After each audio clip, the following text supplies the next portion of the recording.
Hello friends, हम आज के द इंडियन एक्सप्रेस डिस्कस करेंगे। तो यहाँ पे फर्स्ट न्यूज़ है, प्राइम मिनिस्टर का कहना है जो भी फर्स्ट शॉट होंगे वैक्सीन के वो हेल्थ केयर और फ्रंटलाइन वर्कर्स को दिए जाएंगे। और अभी इसके बारे में हमें डिटेल ज़्यादा पता नहीं है। तो जैसे ही वैक्सीनेशन के लिए साइंटिस्ट गो अहेड बोलेंगे तो हमारे यहाँ पे इंडिया में भी शॉट्स लगना शुरू हो जाएंगे।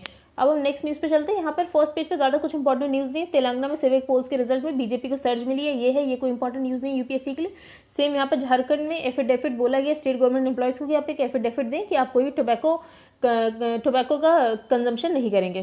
तो फर्स्ट पेज पे कोई खास न्यूज़ नहीं है। यहाँ पे जो आरबीआई की पॉलिसी है हम पेज नंबर 15 पे पढ़ेंगे आगे इकोनॉमी के सेक्शन में। अब हम नेक्स्ट पेज पर चलते हैं। ये भी सारा फार्मर्स के प्रोटेस्ट से लेकर ही है और यहाँ पे एडवर्टीजमेंट है। यहाँ पे मेनली ये बोला गया है कि गवर्नमेंट 2 वक्फ बोर्ड सेट करेगी जम्मू कश्मीर में और एक लद्दाख में। 2 वक्फ बोर्ड इसलिए जम्मू कश्मीर में क्योंकि दो मुस्लिम समुदाय के लोग रहते हैं, एक शिया के एक सुन्नी के, तो दोनों के लिए होगा। कारगिल में मोस्टली जो मुस्लिम्स हैं वो शिया ही हैं, तो वहाँ पर एक ही वक्फ बोर्ड होगा। लद्दाख में तो मोस्टली 40,000 प्राइम प्रॉपर्टीज है कश्मीर में, जिसमें दरगाह, श्राइन्स, कम्युनिटी सेंटर्स। तो इन प्रॉपर्टीज का यूटिलाइजेशन नहीं हो पा रहा है क्योंकि कश्मीर में कोई वक्फ बोर्ड था ही नहीं। लेकिन आर्टिकल 70 की वजह से वहाँ पे वक्फ बोर्ड नहीं था, लेकिन अब आर्टिकल 370 में जब चेंजेस आए हैं तो उसके बाद ये हुआ है कि वहाँ पे वक्फ बोर्ड होंगे। जो माइनॉरिटी अफेयर्स मिनिस्टर उनका ये भी कहना है कि 6,64,000 registered Waqf properties across the country. और यूनियन मिनिस्टर के according second largest number of properties in the country, जो कि डिफेंस सेक्टर के पास, उसके बाद वक्फ बोर्ड के बाद second largest number of property holder है वक्फ बोर्ड। तो अभी सही से वो जो प्रॉपर्टीज यूटिलाइज नहीं हो पाती, मतलब आप उनको एजुकेशनल सेंटर्स बना सकते हैं, हॉस्पिटल्स बना सकते हैं, तो वो नहीं हो पा रही है। इसके लिए वक्फ बोर्ड बनाए गए हैं जम्मू कश्मीर और लद्दाख में। क्योंकि अभी हम देख रहे हैं कि बहुत ही ज़्यादा मिस यूटिलाइजेशन है, मिस हैंडलिंग है, इसलिए they are either encroached upon and disputed और बीइंग मिसयूज्ड। अब ये पर्सन न्यूज़ ज़्यादा पूछा नहीं जाता, पर ये न्यूज़ है कि दिनेश्वर शर्मा जो इंटरलॉक्यूटर थे फॉर जम्मू एंड कश्मीर और पहले आईपीएस ऑफिसर भी थे, उसके बाद आईबी को भी हेड किया था, उनकी डेथ हो गई कार्डियक अरेस्ट की वजह से। अब हम नेक्स्ट पेज पर चलते हैं। यहाँ पर कोई इंपॉर्टेंट न्यूज़ नहीं। यहाँ पर ये है प्ली गई है सुप्रीम कोर्ट में जो मुस्लिम्स में बाइगैमी अलाउड है उसके अगेंस्ट, क्योंकि प्ली का ये कहना है कि पब्लिक पॉलिसी डिसेंसी और मोरालिटी के अगेंस्ट है। तो ग्रुप ऑफ वीमेन ने चैलेंज किया जो भी शरीयत एक्ट में प्रोविजंस है बाइगैमी को जो अलाउ करते हैं। जो सेक्शन 494 इंडियन पीनल कोड का वो ये बोलता है कि बाइगैमी पनिशेबल है subject to applicability of personal law, लेकिन उसमें एक बात लिखी कि it is subjected to applicability of personal law. तो जो हिंदू, क्रिश्चियन और पारसी के लॉज थे उन्होंने तो बाइगैमी को हटा रखा है, परमिट नहीं कर रखा है। लेकिन मुस्लिम पर्सनल लॉ एप्लीकेशन एक्ट, शरीयत एप्लीकेशन एक्ट 1937 में उसने बाइगैमी को अलाउ कर रखा है। तो प्ली का ये कहना है ये पब्लिक पॉलिसी डिसेंसी और मोरालिटी के अगेंस्ट है और ये discriminatory with in the meaning of article 14 of the constitution of India. जो सेक्शन 2 है ऑफ द शरीयत एक्ट वो प्रोटेक्ट करता है बाइगैमस मैरिजेस बाय मुस्लिम्स। तो इस प्ली का ये कहना है कि उसको स्ट्रक डाउन किया जाना चाहिए, उसको अनकॉन्स्टिट्यूशनल और वॉइड बताना चाहिए। सेक्शन 494 में ये लिखा हुएवर हैविंग अ हस्बैंड और wife living marriage in any case in which such marriage is void by reason of its taking place during the life of such husband और wife, तो उससे 7 साल की जेल की सजा हो सकती है, फाइन भी हो सकता है। Thus it is clear that the offense of bigamy is punishable only when the second marriage is void। तो इस सेक्शन 494 में ये बात है कि तभी आप पनिशेबल हो सकते हो अगर आपकी बाइगैमी वाली मैरिज वॉइड है। लेकिन जो मुस्लिम पर्सनल लॉ उसके हिसाब से वो वॉइड है ही नहीं, वो लेजिटिमेट है, इसलिए इसमें पनिशमेंट नहीं मिलता सेक्शन 494 के लिए। It means that the validity of second marriage depends on the recognition of such marriage under personal law. तो पर्सनल लॉ में तो वो रिकॉग्नाइज्ड है, तो यही बोला गया सुप्रीम कोर्ट में प्ली गई है कि इसको अनकॉन्स्टिट्यूशनल डिक्लेयर कर देना चाहिए। अब हम नेक्स्ट पेज पर चलते हैं।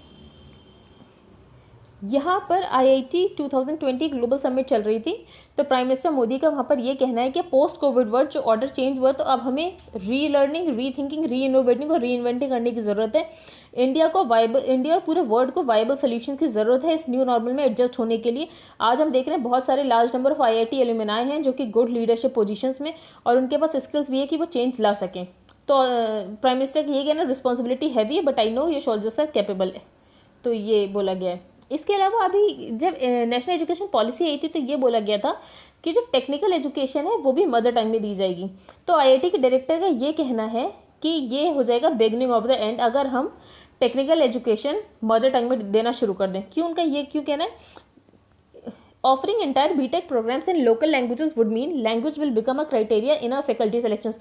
For example, आपको गुजरात के इंजीनियरिंग कॉलेज में किसी को रखना और वो गुजराती उसे आनी चाहिए, तो आप मेनली ये कोशिश करोगे कि उस इंसान को गुजराती आनी चाहिए, तो आपको उसी एरिया में से फैकल्टी को सेलेक्ट करना पड़ेगा। तो आईआईटी के डायरेक्टर का ये कहना है, तो बहुत ही ज़्यादा हम ऐसे इंट्रोवर्ट हो जाएंगे कि अपने ही लोगों में ढूंढ रहे हैं, जबकि हमारी फैकल्टी सिलेक्शन ग्लोबल स्केल पर होना चाहिए कि हम जैसे बहुत दूर दूर से आ रहे हैं और बहुत ही टैलेंटेड लोग आ रहे हैं, वरना तो हमारे पास सर्कल ही बहुत कम बचेगा फैकल्टी को सेलेक्ट करने का।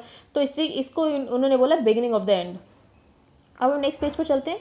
यहाँ पर मेनली ये है कि जो मॉनेटरी पॉलिसी कमेटी ने डिसाइड किया है कि आरबीआई ने कि अपना रेपो रेट वो कांस्टेंट रखेगा, ना ऊपर जा रहा है ना नीचे जा रहा है, स्टेटस को रखा है इंटरेस्ट रेट पे।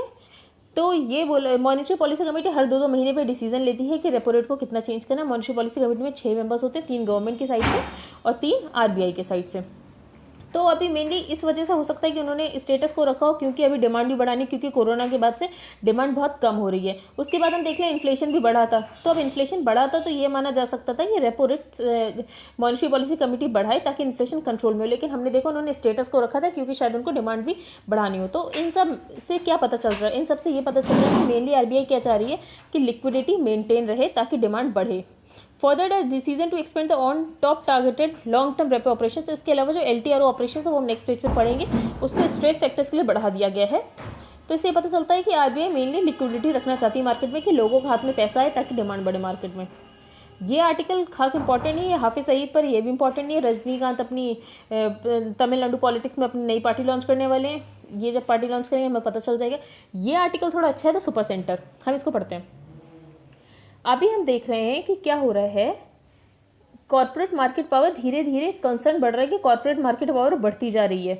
ठीक है, फॉर एग्जांपल अभी ये भी माना जा रहा है कि जो सेंट्रल फॉर्म लॉज हैं या फिर जो इंडस्ट्रियल हाउसेज को लाइसेंस देने की बात की जा रही है, तो इससे क्या हो रहा है, हम देख रहे हैं कि कॉर्पोरेट की पावर बढ़ती जा रही है।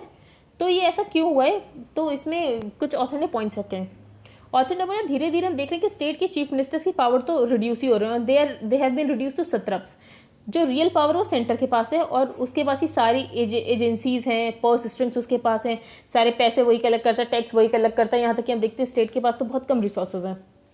तो ऑथर ने बोला ये सारी चीज़ें कैसे पता चलती हैं कि जो चीफ मिनिस्टर्स हैं वो अब रिड्यूस हो गए सत्रप्स के जैसे। इस बार हम देख रहे हैं कि जीएसटी रेवेन्यूज में इतना शॉर्टफॉल आया था, उसके बाद जो सेंटर है वो बोरो कर करके दे रही है, वो भी बहुत कम रेवेन्यू बोरो करके दे रही है। उसके अलावा सेकंड हम ये देख सकते हैं एग्जांपल, जो महाराष्ट्र गवर्नमेंट था वो स्टॉप नहीं कर पाई, जो एल्गा परिषद केस था उसको एनआईए को जो सेंट्रल गवर्नमेंट ने थी उसको वहाँ पे ट्रांसफर कर दिया, तब भी स्टेट गवर्नमेंट कुछ नहीं कर। इसके अलावा पिनाराई विजन एडमिनिस्ट्रेशन जो केरला में चल रहा है वो म्यूट स्पेक्टेटर है, मूक दर्शक है इन्फोर्समेंट डायरेक्टरेट का, जो कि उसके ऑफिसर्स को ग्रिल कर रहे हैं। तो इससे क्या पता चल रहा है कि स्टेट के जो चीफ मिनिस्टर्स हैं धीरे धीरे उनकी पावर खत्म होती जा रही है और सेंटर ऑल पावरफुल हो गया है। तो ऑथर ने इन सारी चीज़ों को लिंक किया है कैपिटलिज्म से, कि कैसे कैपिटलिज्म चेंज हुआ है। This has to do with the increasingly conglomerate nature of Indian capitalism. तो ऑथर ने बोला जो पॉलिटिकल और इकोनॉमिक पावर है वो एक दूसरे को री इन्फोर्स करती है। बहुत पहले की समय की बात नहीं है कि जो significant part of political finances था वो लार्ज कॉर्पोरेट्स नहीं आता, फॉर एग्जांपल रिलायंस, अडानी, अंबानी, इनसे नहीं आता था, जबकि नॉर्मल जो कैपिटलिस्ट है उनसे आता था। फॉर एग्जांपल शुगर और textile millers, cooperative barons, liquors, PWD workers, आहर्तियास, लैंड शार्क्स, बिल्डर्स, माइनर्स। तो इन नॉर्मल लोगों से जो मतलब मिडिल क्लास टाइप के कैपिटलिस्ट है उनसे आता था। They were mostly regional capitalist who invested in provincial leaders, और ये मेनली किसमें करते थे, रीजनल पार्टीज के लीडर्स को फंडिंग देते थे। तो इससे क्या होता था, क्रोनी कैपिटलिज्म होता था, साठ गांठ तो होती थी पर वो डिसेंट्रलाइज लेवल पे होती थी। फॉर एग्जांपल आंध्र प्रदेश के कुछ कैपिटलिस्ट ने वहां के प्रोविंशियल लीडर्स को फंडिंग दे दी। तो इस टाइप का मॉडल चलता था और हर बार ये जो बिजनेसमैन होते थे वो अपना फेवर्स अलग अलग कैपिटलिस्ट लेते थे, तो सबको बढ़ने का चांस मिलता था, क्योंकि आप जिनसे फंडिंग लेते हो तो उनको तो आपको कुछ ना कुछ बेनिफिट देना ही पड़ता है। और हम देखते थे जो सरकार आती थी सेंटर पे वो मेनली एकदम मेजॉरिटी में सरकार नहीं आती थी, किसी ना किसी को तो कोएलिशन लेना ही पड़ता था। फॉर एग्जाम्पल आंध्र प्रदेश के कुछ उन्होंने मेंबर से कोएलिशन लिया तो उनकी भी जो डिमांड्स पूरी करनी पड़ेगी, तो इन कैपिटलिस्ट को अल्टीमेटली फायदा हो जाता था। तो हम देख रहे हैं कि उस टाइम पे ऐसे कैपिटलिस्ट ग्रो किए थे। तो the mutually beneficial partnership between the aspiring politician and the small to middling capitalist. तो हम देख रहे हैं जो एस्पायरिंग पॉलिटिशियन जो प्रोविंशियल लीडर्स थे और ये जो स्मॉल टू मिडलिंग कैपिटलिस्ट थे, तो इनका इमरजेंस हुआ या न्यू टाइकून्स बने। फॉर एग्जाम्पल हम डाइवर्स रीजनल और सोशल बैकग्राउंड्स भी देख सकते हैं। So long as the cronies and the political backers did not remain the same, it ensured a frequent reshuffling in the rank of capitalists and also competitive electoral democracy। तो coalition government रहती तो competitive electoral democracy तो रहती ही रहती, और capitalist भी बहुत सारे कैपिटलिस्ट हमने देखे उस टाइम में। तो 90s और नोटीज वो synonymous with not just coalition government. तो उस समय कोलिशन गवर्नमेंट थी, रीजनल पार्टीज ने बहुत सेंटर स्टेज दिया था और वहाँ पे एंटरप्रेन्योरल कैपिटलिज्म भी इंडिया में बढ़ा। लेटर वन हम देख सकते हैं 1991 में तो आंध्र प्रदेश के इतने ज़्यादा कैपिटलिस्ट हुए कि एंटरप्रेन्योर्स को आंध्रप्रेन्योर्स कहने लग गए। प्रोमोटर्स हम देख सकते हैं कौन कौन से उस समय कैपिटलिस्ट बड़े थे, तो GVK, GMR, बहुत सारे, ये सारे नाम आप पढ़ सकते हैं।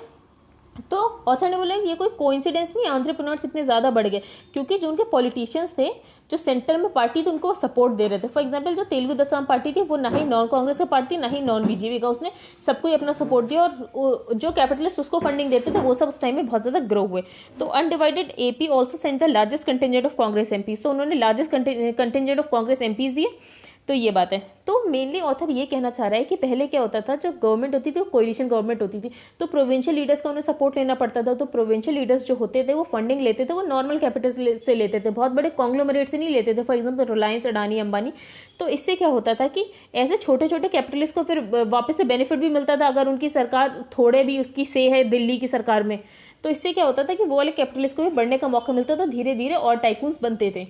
तो AP और तेलंगाना गवर्नमेंट, अब हम देख रहे हैं अभी प्रेजेंट सिनेरियो में कि ये दोनों अपोजिशन रूल है, पर अब इनकी कोई रेलेवेंस ही नहीं है क्योंकि जो सेंटर है वहाँ पे तो पूरी मेजॉरिटी है। तो there are very few survivors from the earlier, जो हमारे एंटरप्रेन्योर्स थे पहले, अब हम देख रहे हैं कि वो भी पास्ट के होते जा रहे हैं क्योंकि अभी हम देख रहे हैं GVK ने अपना force to sell its price Mumbai international airport, उसको अपना Mumbai international airport Adani group को बेचना पड़ा। तो हम देख रहे हैं जो ट्रांजिशन हुआ है एंटरप्रेन्योर से कॉन्ग्लोमरेट कैपिटलिज्म में इन मेनी इंडस्ट्रीज, इससे क्या होगा, जो बहुत सारी इंडस्ट्रीज होगी उसमें 2 या 3 ही प्लेयर्स हो गए। फॉर एग्जांपल हम देख सकते हैं टेलीकॉम, एयरलाइंस, स्टील, इन सब में there are now 2 at most 3 players holding dominant market position. तो अब ये जो कॉन्ग्लोमरेट्स हैं ये एक ही होंगे पर ये मल्टीपल प्लेटफॉर्म्स में होंगे। फॉर एग्जांपल आप रिलायंस को देख लो, पेट्रोकेमिकल्स, टेलीकॉम, रिटेल, तीनों सेक्टर्स में, Tata steel, commercial vehicle, salt and IT services सब में, आदित्य बिरला, अडानी। तो ऑथर का यही कहना है। On the other hand, if single party majority rule becomes the norm, political actors have little incentive to establish or joint state level parties that can share the spoils of power at the center. तो हम देख रहे हैं जब single party majority rule आ जाता है तो ये नॉर्म्स बन जाते हैं। जो पॉलिटिकल एक्टर्स हैं, जो प्रोविंशियल लीडर्स हैं, उनके पास कोई इंसेंटिव ही नहीं रह जाता कि वो किसी स्टेट लेवल पार्टीज को ज्वाइन करें। A corollary to this is that the regional capitalist no longer has minister or MPs through whom he can get things done in New Delhi. तो अब क्या होता है, जो नॉर्मल कैपिटलिस्ट है, regional capitalist है, उसके पास मिनिस्टर्स ही नहीं होते कि वो अपनी चीज़ें करवा सकें थ्रू द MPs, क्योंकि उनके MPs की कोई सही नहीं रहती न्यू दिल्ली में, तो उनके कैपिटलिस्ट का कैसे ही काम हो पाएगा। It can afford to operate a centralise funding system. तो ऑथर ने ये बोला, फॉर एग्जांपल इन सब रीजनल कैपिटलिस्ट नहीं ऊपर बढ़ पा रहे, तो इससे मेजॉरिटी की जो सरकार है दिल्ली में उसको फर्क नहीं पड़ता क्योंकि उसको तो फंडिंग देने के लिए बिग कैपिटलिस्ट हैं ही। तो it can afford to operate a centralise funding system overwhelmingly reliant on big capital, not only regional parties. तो उनको रीजनल पार्टी की जरूरत ही नहीं। तो फॉर एग्जांपल देख रहे हैं जो पहले once powerful liquor, contractor, sugar और हरतीय लॉबी होते तो वो हार्डली मैटर करते हैं क्योंकि अब new business political oligarchy rule आ गया है। तो इनको तो लार्ज कॉर्पोरेट फाइनेंसिंग मिल जाती है। अब तो इन्होंने इलेक्टोरल बॉन्ड्स भी इशू कर दिए जिसमें डोनर्स की आइडेंटिटी का भी कुछ लेना देना नहीं है। तो बस यही सारी चीज़ें हैं कि कैसे कैसे चेंज हुआ है कैपिटलिज्म। जो रीजनल कैपिटलिज्म से वो कॉन्ग्लोमरेट कैपिटलिज्म बहुत ज़्यादा बढ़ गया और रीजनल कैपिटलिज्म खत्म होते जा रहा है। अब नेक्स्ट न्यूज़ पर चलते हैं। Surgery as part of Ayurveda. तो अभी आयुर्वेदा ने ये नोटिफिकेशन निकाला था कि अब उनके जो आयुर्वेदा प्रैक्टिशनर्स हैं वो भी सर्जरी कर सकते हैं। तो इस पर IMA ने प्रोटेस्ट किया है कि ऐसा नहीं होना चाहिए। और नवंबर 19 गवर्नमेंट नोटिफिकेशन, उसने गवर्नमेंट नोटिफिकेशन में ये बोला है कि जो पोस्ट ग्रेजुएट मेडिकल स्टूडेंट है आयुर्वेदा के, उनको प्रैक्टिकली ट्रेन किया जाएगा कि वो भी अब सर्जरी परफॉर्म कर सकें। तो अब सर्जरी कब से आयुर्वेदा का पार्ट है, तो ये बोला ऑथर ने कि सर्जरी हमेशा से आयुर्वेदा का पार्ट थी और आयुर्वेदा प्रैक्टिशनर्स को इसके लिए ट्रेन भी किया जाता था, बस वो परफॉर्म नहीं करते थे। In fact they take pride in the fact that their methods and practices, और उनके जो सर्जरी के मेथड्स और प्रैक्टिसेस हैं वो अपनी ओरिजिन कहाँ से ट्रेस करते हैं, सुश्रुता से, जो कि एक एंशिएंट इंडियन सेज थे और फिजिशियन थे जिनकी मेडिकल ट्रीटीज किस पे बेस्ड है, सुश्रुता संहिता। और वो किस किस से डील करते हैं, इलनेस, क्योर्स और इसके अलावा कुछ सर्जिकल प्रोसीजर और इंस्ट्रूमेंट्स में भी। 2 ब्रांचेस होती हैं सर्जरी के आयुर्वेदा में। एक होता है शल्य तंत्र जो कि रेफर करता है जनरल सर्जरी को, दूसरा होता है Shalakya Tantra which pertains to surgeries related to the eyes, ears, nose, throat and teeth. तो सारे पोस्ट ग्रेजुएट स्टूडेंट्स होते हैं आयुर्वेदा को, उनको ये सारे कोर्सेज पढ़ने पड़ते हैं, तो फिर मतलब वो कॉम्पिटेंट हैं सर्जरीज करने के लिए। तो surgeries that have been mention in the notification, और तो कुछ प्रैक्टिशनर्स का ये कहना है जो भी नोटिफिकेशन में सर्जरीज मेंशन है वो हमेशा से आयुर्वेदा का कोर्स था, बस ये है कि लोगों को इसके बारे में पता नहीं था। लोगों को जब गवर्नमेंट ने नोटिफिकेशन निकाल दिया तो लोगों को पता चलेगा कि ये ऑपरेशंस कर सकते हैं, प्रैक्टिशनर्स कर सकते हैं, आयुर्वेदिक प्रैक्टिशनर्स। तो skill sets have been defined, तो बस आयुर्वेदिक प्रैक्टिशनर्स का ये कहना है कि स्किल सेट्स उनको आइडेंटिफाइड हो गए। पर IMA ने बोला है कि IMA को बहुत ऑब्जेक्शन है, उनका ये कहना है दे से the new notification somehow gives the impression that the skills of training of the Ayurveda doctor in performing modern surgeries are the same as those practicing modern medicine। कि इस नोटिफिकेशन से ये लग रहा है, ये इंप्रेशन दिया जा रहा है कि जो आयुर्वेदा डॉक्टर है वो सिमिलरली मॉडर्न सर्जरीज कर सकते हैं जो कि मॉडर्न मेडिसिन के ऊपर बेस्ड होती है। एक न्यूज़ ये है, जो डॉल्फिन और वेल्स होती हैं उनकी ऑक्सीजन कैरिंग कैपेसिटी के ऊपर है कि वो ज़्यादा ऑक्सीजन कैरी कर सकती हैं एज कम्पेयर टू ह्यूमंस, और वो ज़्यादा देर तक बिना ऑक्सीजन के सर्वाइव भी कर सकती हैं। तो अभी हमने देखा जब लोग नोवल कोरोना वायरस से इन्फेक्ट हुए तो उनकी बॉडी में ऑक्सीजन लेवल्स ड्रॉप होने लग गया, तो उससे क्या हुआ, उनके long range of tissues vulnerable हो गए और डैमेज होने लग गया। तो अगर हम उनको मराइन एनिमल से कंपेयर करें, फॉर एग्जांपल डॉल्फिन्स और वेल से, जो अपनी लाइफ टाइम स्विच करते हैं, फॉर एग्जांपल जब उनको ऑक्सीजन चाहिए होता है तो वो पानी के ऊपर आते हैं, उसके बाद अंदर चले जाते हैं, which spend the life time switching between environments of high and low oxygen levels, और वो दोनों को बहुत अच्छे से टॉलरेट कर लेते हैं क्योंकि उनकी बॉडी इस तरह अडेप्ट हो चुकी होती है। Williams has spent decades studying the physiology of marine mammals and their extraordinary ability to perform strenuous activities while holding the breath for long periods। तो विलियम ने एक स्टडी की थी, उससे ये पता चला था कि वो बहुत सारी strenuous activities भी कर सकती है अपनी breath को hold करके। Marine mammals have ways to protect themselves and allow their organs to keep functioning while holding their breath for hours at time। तो मतलब वो अपनी ब्रेथ बहुत देर तक, बहुत घंटों तक होल्ड कर सकते हैं और साथ में बहुत सारे फंक्शंस भी परफॉर्म कर सकते हैं उनको ऑर्गन्स, पर इन सब के लिए उनको बहुत सारे बायोलॉजिकल एडेप्टेशन हुए उनकी बॉडी में, इसलिए वैसा कर सकते हैं। तो अभी हम देख रहे हैं damage to oxygen deprive tissues happen fast and can be irreversible which में account for the long term effects we are beginning to see. तो अगर जैसे फॉर एग्जांपल कोविड-19 में क्या होता है कि हमारी बॉडी में ऑक्सीजन डिप्रीवेशन हो जाता है, उससे हमारे टिश्यूज डैमेज हो सकते हैं, और ये जो टिश्यू डैमेज होता है इरिवर्सिबल होता है और इसके लॉन्ग टर्म इफेक्ट्स भी देखने को मिल सकते हैं। The heart and the brain are specially sensitive to oxygen deprivation. तो जैसे ही ऑक्सीजन डिप्रीवेशन हो तो सबसे पहले किस पे इफेक्ट पड़ता है, हार्ट और ब्रेन को। लेकिन हम देख रहे हैं मराइन मैमल्स जो है उनके पास मल्टीपल मैकेनिज्म है इन क्रिटिकल ऑर्गन्स को प्रोटेक्ट करने के लिए। पहला, जो मराइन मैमल्स होते हैं उनके पास कैपेसिटी होती है कि वो ज्यादा ऑक्सीजन कैरी कर सकें एज कम्पेयर टू ह्यूमंस। दूसरा, वो अपने स्प्लीन को कॉन्ट्रैक्ट कर लेते हैं डाइव्स के दौरान, तो इससे क्या होता है जो उनके ऑक्सीजन रिच ब्लड सेल्स हैं वो रिलीज होती हैं इनटू द सर्कुलेशन। इसके अलावा उनके अंदर ब्लड क्लॉट्स जो हैं, जिससे ब्लड क्लॉट्स हो जाता है, वो कुछ मैराइन मैमल्स में वो क्लॉटिंग मैकेनिज्म ही नहीं होता, इसलिए उनका ब्लड भी क्लॉट नहीं कर पाता है।